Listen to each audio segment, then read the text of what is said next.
welcome to the summer kickoff of the Top Step on this unofficial first day of summer of Memorial Day. We're back. It's 2015. Paul and I are recording new episodes. We are attending baseball games, and we are at it for the summer.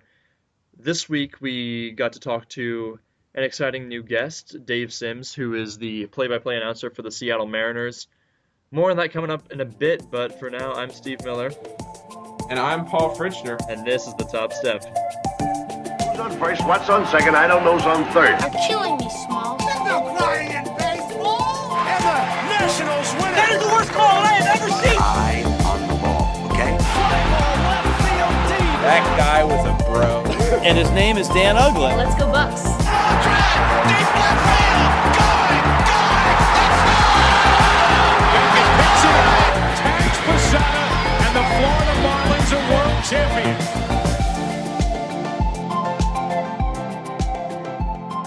This week, I was fortunate enough to get to talk to Mariners play-by-play broadcaster Dave Sims. He broadcasts on Root Sports Northwest for the Seattle Mariners, and he's done so since 2007. In his career, he's also done college basketball, also some professional football on the radio. Notably, he called George Mason's upset of the University of Connecticut in the 2006 Elite Eight of the March Madness basketball tournaments. First thing I asked him was about his career and how that kind of got off the ground. Did you ever see yourself becoming a major league broadcaster when you were in college, and how did that exactly come about? Wow, that's a 40-year, that takes 40 years to answer that question. I mean, yeah, this is what I was looking for, and took a long and winding road, and I got here. Ups, downs, failures, successes, and here I am. I mean, it's no different from anybody else. Doing college basketball, I go to the University of Dayton, and we're known for having a vibrant basketball community. Have you ever done a game there? Oh, God, I did a lot of games there. Yeah, I did some great games there with, I did some Dayton Xavier games, did a lot of Dayton Temple games, A-10. This would have been late 90s, early 2000s. A lot of really good games. I think, let's see, when Brian Gregory was there, when, I guess he replaced Oliver Purnell, Oliver Purnell. A lot of great games there. I remember being there in '85 when Villanova beat Michigan en route to the NCAA title. So, Dayton's cool place. Good basketball fans, good basketball arena, good stuff.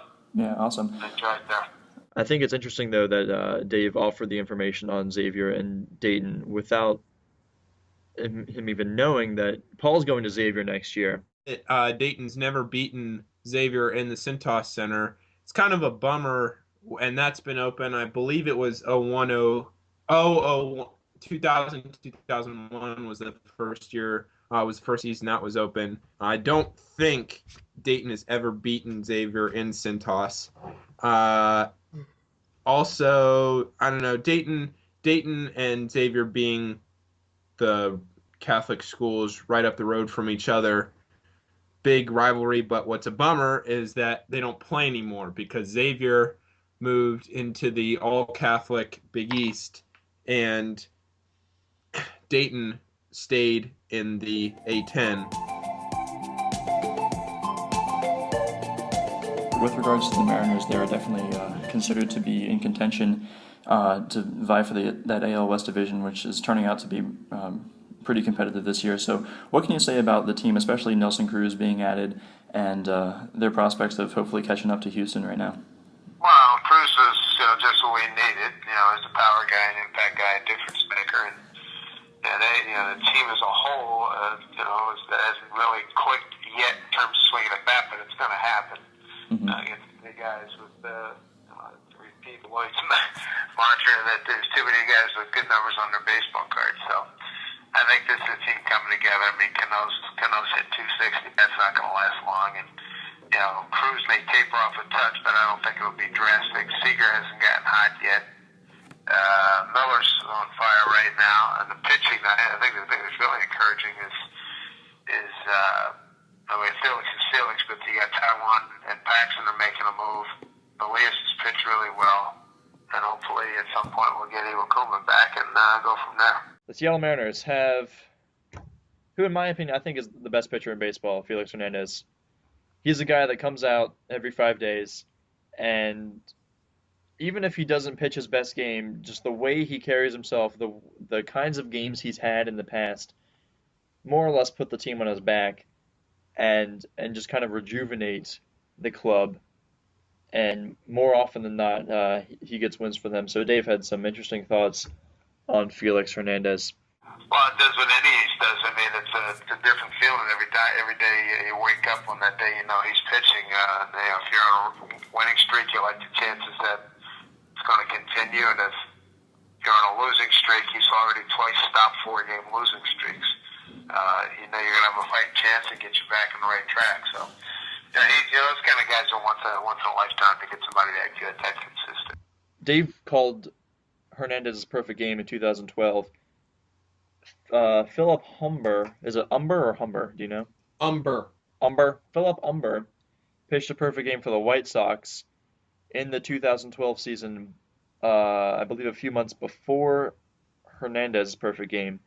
And so Dave Sims actually became the first Major League broadcaster to call 2 perfect games in the same season. You mentioned him a little bit earlier, Brad Miller. He's one of my favorite players, and I think he's a fan favorite in general. But he's kind of going through a transition right now with calling up Taylor to play shortstop. Now he's going to DH and do left field or whatnot. Do you know how he's feeling about that and how he's making that transition? He'll be fine. He's a smart kid. They're asking him to do a multitude of things, which means they really like you, and you can help in other ways. He's a good shortstop, not a great shortstop, but he's a terrific athlete. He can really hit. He's very aggressive. And the fact that they ask him to play multiple positions, at least to me, that bodes well for a guy who's got a chance to play 20 years in a game if he can play multiple positions. And I think he's smart enough to get to realize that. Thanks, of course, to Dave Sims for joining us on The Top Step, and thanks to all of you listeners for hanging out here with us. Be sure to follow us on our new Twitter account at @the_Top Step. That's at THE_TOPSTEP. On the account, you'll be able to find our podcasts when they come out. We'll tweet them out from there. And we'll also tweet out various things from around the league, around baseball, stats, some humor, news, things we find interesting. Basically anything you can think of with baseball that might be related to what we might talk about or what people might talk about on the Top Step, you'll see on our Twitter account. So be sure to give us a follow at @the_Top Step. As always, check out Paul Frischner's blog. That's ournationalspastime.mlblogs.com.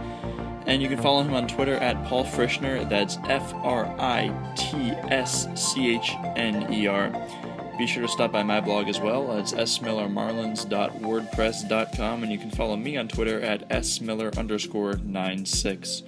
Our theme this week was Caravan, a song originally composed and performed by the band Passenger. As you heard it, it was remixed by Kygo.